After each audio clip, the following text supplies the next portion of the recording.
Hey guys, our musician here with probably one of my favorite rifles, the Mosin Nagant.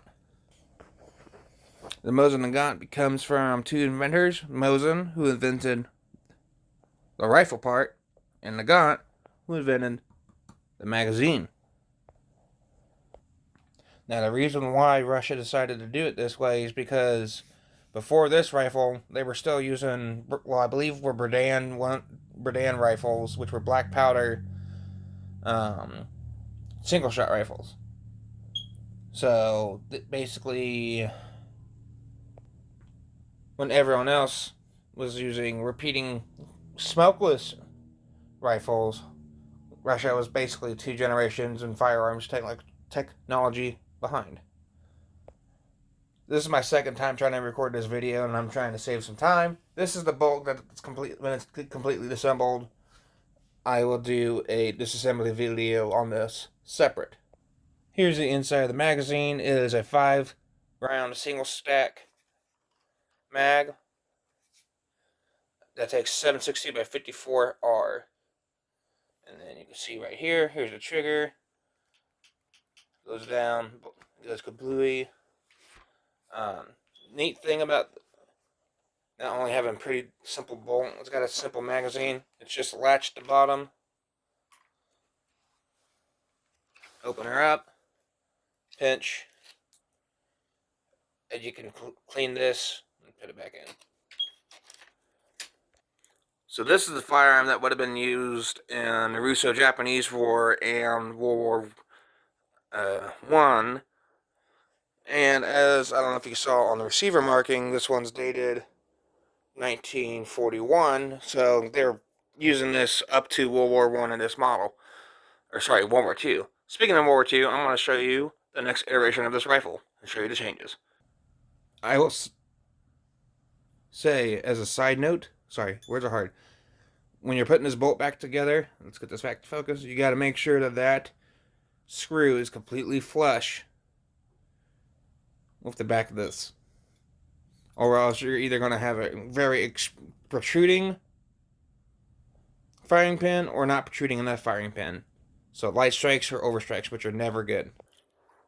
So now we're going from the original 1891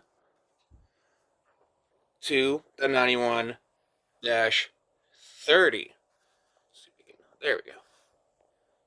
So as you can see, we've lost a couple inches, so I guess it weighs a little lighter.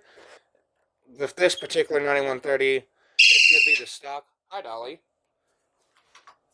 But, I mean, this feels just thicker around here. You can tell our sights are different. This is now just a regular tangent sight. There's no flip up behind it. Unlike this one, where it's got a back sight. Bolt and magazine are basically the same, so I'm not really gonna, sorry, dirty floor, so we're not really gonna do much about that. And just so you can see the sight picture,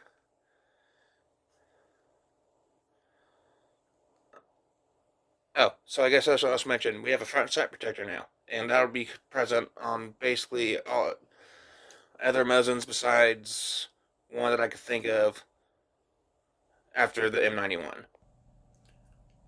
The next Mosin I'm going to show you is the M44 Mosin. So basically, we have, ignore this part. This part is not standard. Everything else is basically original on this. This one's from 1953.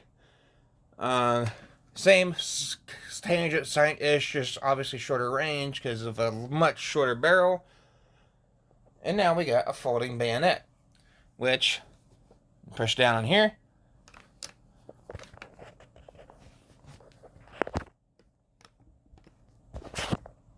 The bayonet folds, and it'll go over the muzzle and click in.